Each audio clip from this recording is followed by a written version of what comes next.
Hi, my name is Micah, and my goal here was to make a channel about producing pop music. So if you spend a little bit of time searching YouTube, you can find any number of a million videos on how to make EDM and all the different EDM genres. But if you really look for tutorials on making pop music, you'll turn up one or two, and one particular channel is really good, but they're essentially selling a product.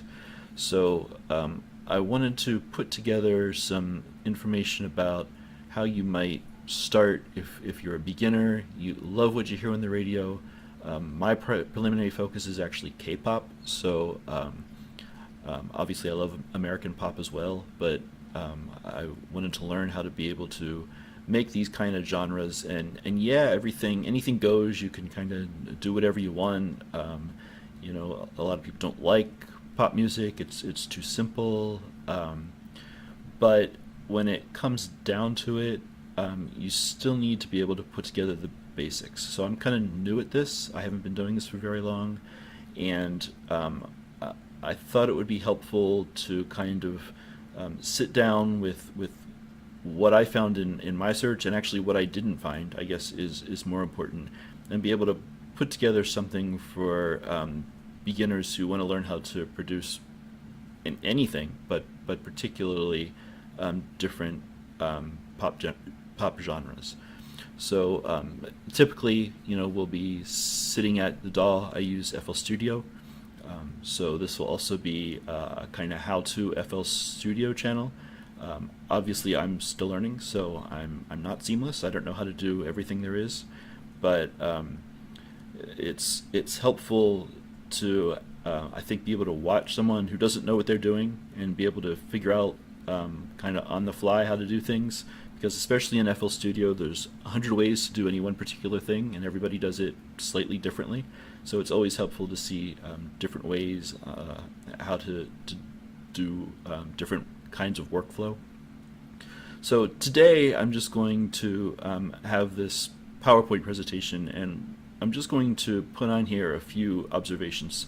So this is really for beginners, and this is just some things I've observed. I'm not an expert at this, so everything that I'm going to present in any video I ever make is just opinion.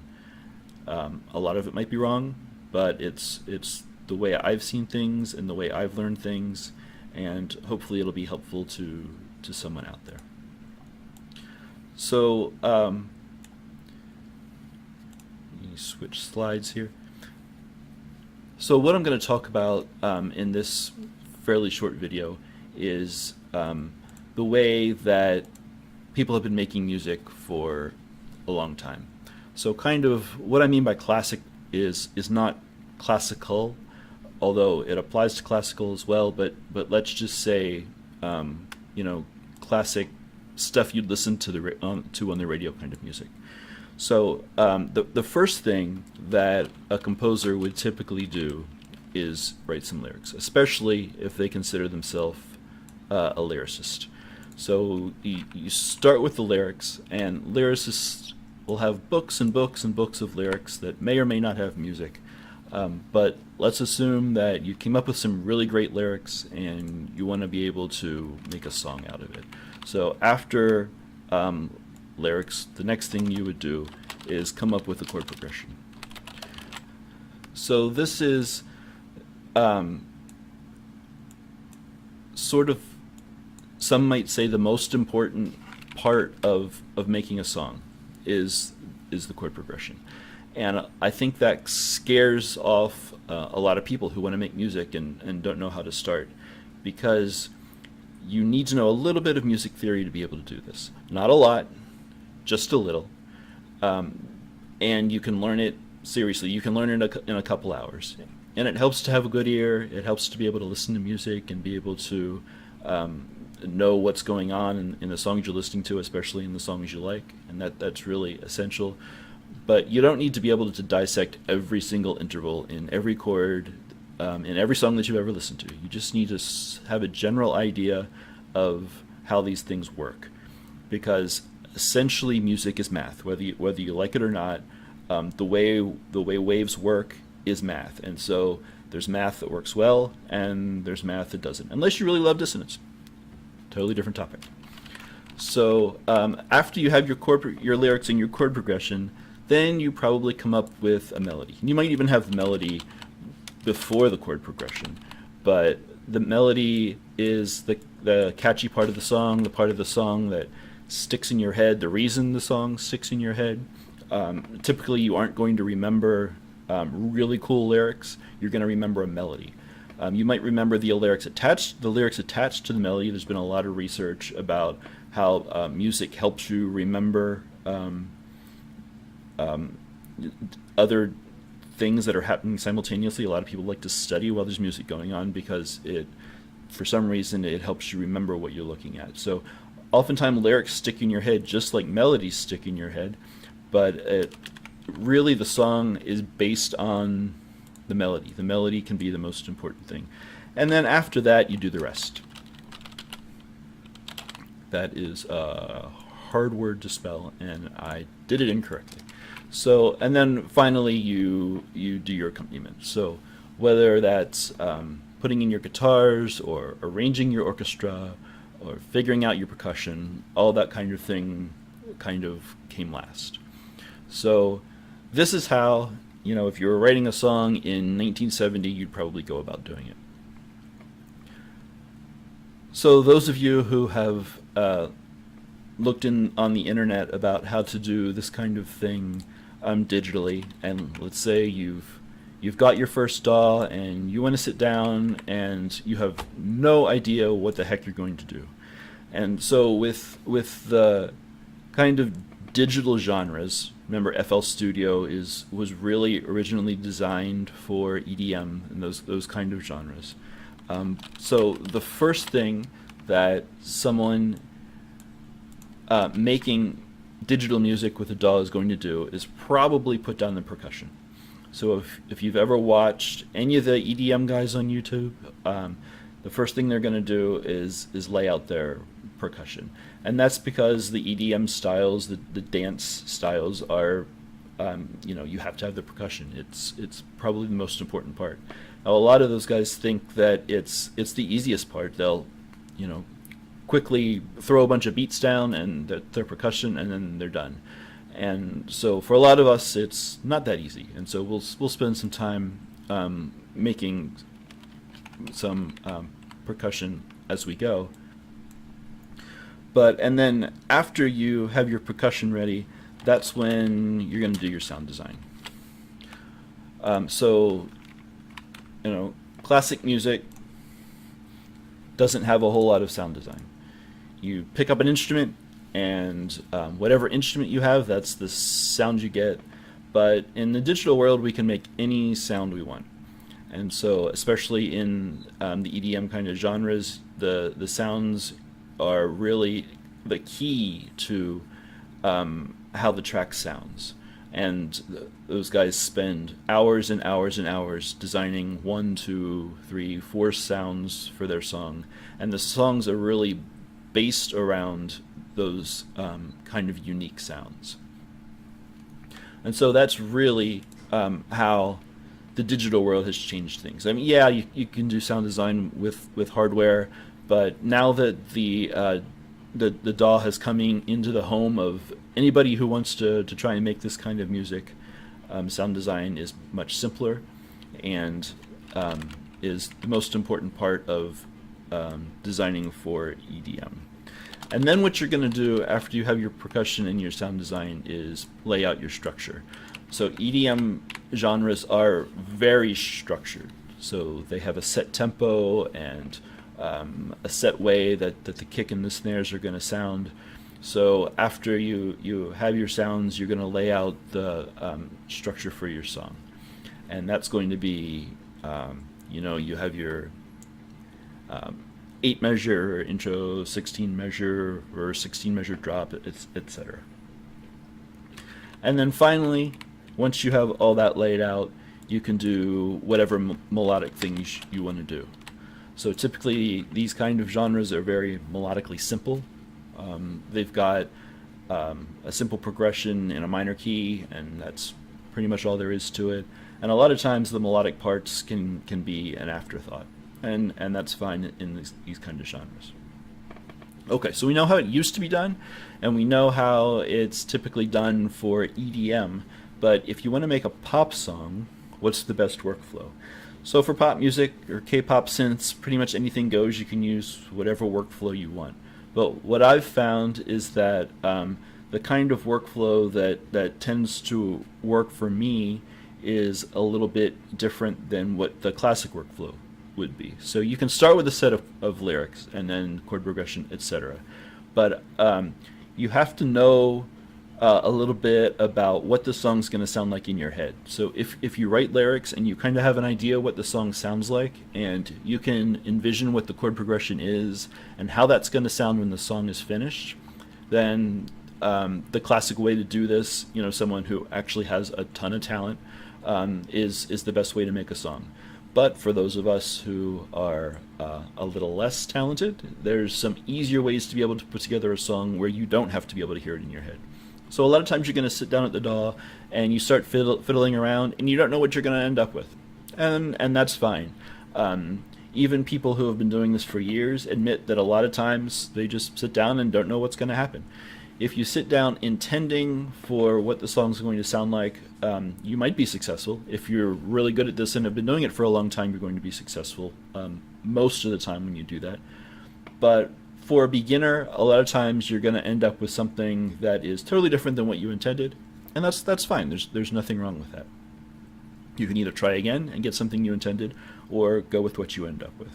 Okay, so that was a whole long deal to just try to put together here the way I think it's best to work with sounds for pop music. So I divided this into two different things. So one is going to be for ballads, which is a little bit different for pop that's percussion heavy, like trap or a genre like that, where percussion really drives it. So we'll put together two different sections here. So for the pop ballad, which is my first love, so that's what I focus a lot on. Really, sound design is first, except we're not going to call it sound design. We're going to call it instruments. So the first thing you have to do, I'm not the best at spelling if you hadn't noticed, or typing. So luckily we won't be doing this. Typically I'll be sitting at the DAW and we won't be making PowerPoint slides. So the first thing you need to do is not necessarily know exactly what your song's going to sound like, but you have to have an idea of what the instruments should sound like. So you might take a song that you like or a song that's similar, and you know what instruments are in that song, so you can kind of extrapolate. So I'm going to talk a lot about Composer Cloud and East-West instruments in the future, and so we'll talk about it more then. But it's just more having an idea of, do you want the typical 3-guitar arrangement like you might have in a country song? Do you want a string section in the background, guitars in a string section, or piano in a string section, or piano and a guitar? It's all stuff that it's kind of sound design, but it's pop sound design. It's picking the instruments that you're going to want to have in the track. And of course, you can always change your mind, and I always do change my mind halfway through a song. But you really need to have some idea of what kind of instruments you're going to have in your song before you start. And then once you know that, then you can do a little bit of music theory that you have to do. So figure out what chords you want to use, what key you want to be in, what chords you're going to use, what kind of progression it's going to be. And then after that, then we can, like I said earlier about spelling, sorry about that, and selecting text boxes. All right, got it. So after that, then you can figure out your structure. So you might do this, if you haven't already figured it out, I'm going to put lyrics very late in this workflow pattern. And so the lyrics can be anywhere. You might have a notebook of lyrics, and you might sit down and start to make a song, and from the music that you end up with, decide which lyrics you want to put into it. Or you might want to build the song first and then write lyrics afterward. All these things are valid ways to do this, but you have to have some idea of what the structure you want to be. So what is structure in this case? So it's a pop song. You're going to have a verse, a chorus, probably a bridge. So you should have some idea of how the song is going to flow. So a lot of times in pop songs, you'll have an AA, so 2 sections of the first verse, and then a chorus, and then another A section for the second verse, which is half as long as the first verse. So in the first verse there were 2 A sections, the second verse is only 1 A section, then another chorus, and then a bridge. You might have an idea of where you want the bridge to kind of really pull back and be an emphasis for the song, or maybe the song builds to the bridge. And then after the bridge, you probably have a last chorus. So that's kind of a typical structure, but it's good to have some idea of what that structure is going to be before you start. Also, the structure as well as the tempo is going to determine how long your song is. You don't want a pop song that's 6 minutes long. You don't want one that's 2 minutes long. So you have to have some idea of how many measures you're going to put together to have a song that's, a good 3.5 minutes or 4 minutes, something like that. So then once you've figured out the structure, then you can go ahead and start arranging. So the easiest thing to do building a song like this is when you're putting your chords together, just use a piano or maybe a guitar, figure out what the chords are, and then once you figure out everything else in the accompaniment, you're going to arrange all the rest of the instruments. And so if you use orchestral sections, there are a lot of rules, I say rules, for arranging an orchestra. That obviously is a whole nother YouTube channel. But there's certain things that make it easier, make it sound better.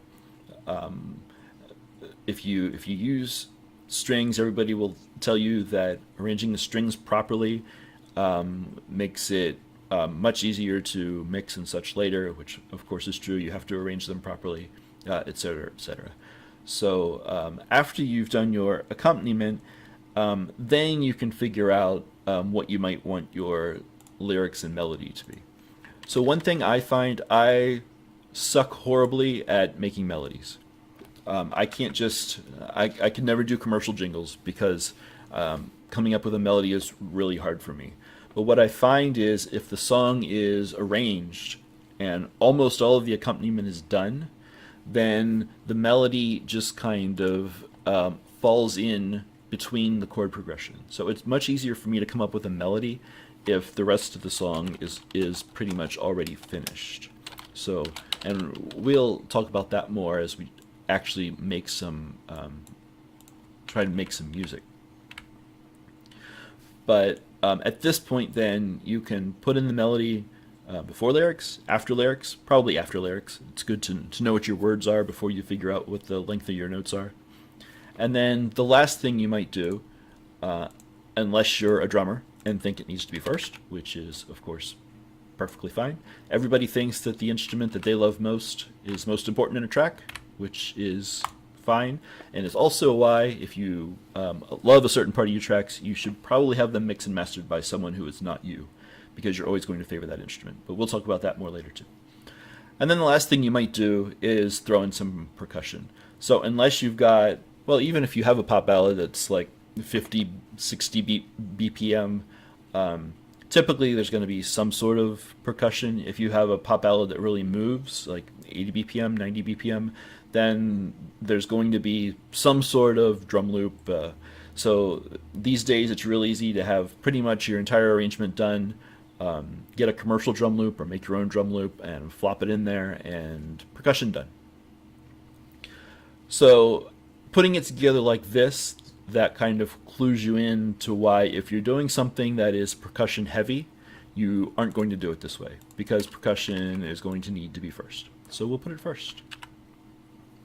So if you're doing something like this, then you have to have the percussion and the rhythm, And then the second thing you're going to want to do is have some sort of structure, because any genre, most genres that are percussion heavy are going to be structure heavy. So you need to know exactly what your structure is going to be. Is there going to be a pretty lyrical section, followed by a rap section, followed by some sort of a verse, etc., etc., etc. And then after that, the rest is pretty much the same. So then you'll come up with some sort of a chord progression, and then finish it up with whatever you think your lyrics and melody might be. And then whether or not you do that before or after the rest of it is arranged is, of course, up to you. So this is just how I see things. Obviously, for any style, you can do anything in any order that works for you. But as an absolute beginner, there are certain things that can make you more successful.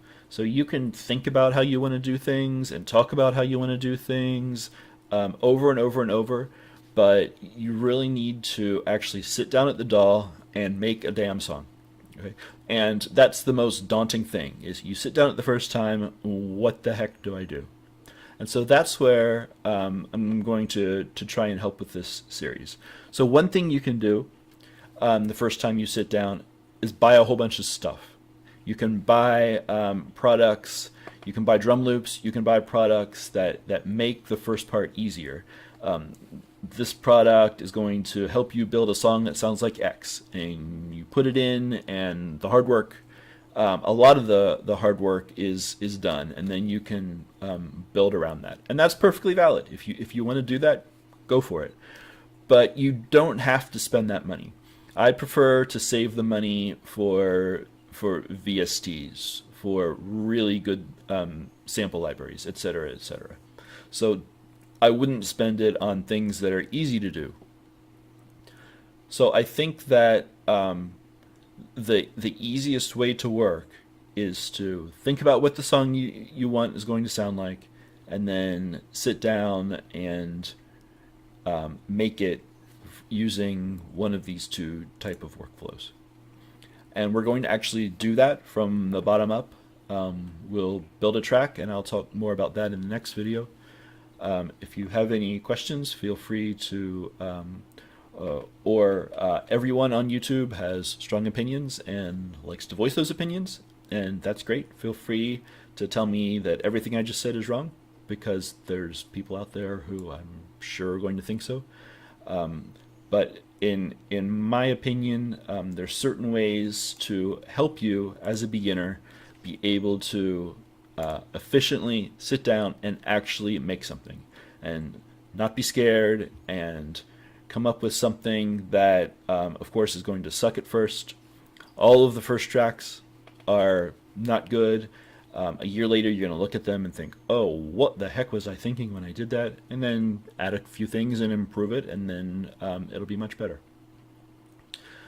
So in the next video, we'll actually start making a track, and I'll use a workflow similar to this, and hopefully we'll see how it all comes together. So don't forget to subscribe. There aren't a whole lot of videos yet, but I'm fairly busy. I've got a lot going on, full-time job. I only kind of do this on the side, make music on the side, and so I don't know how much time I'm going to put into a YouTube channel. But feel free to subscribe, and then as videos show up, you'll be notified, and then you can watch. So yeah, okay. Thank you. Look forward to the next video.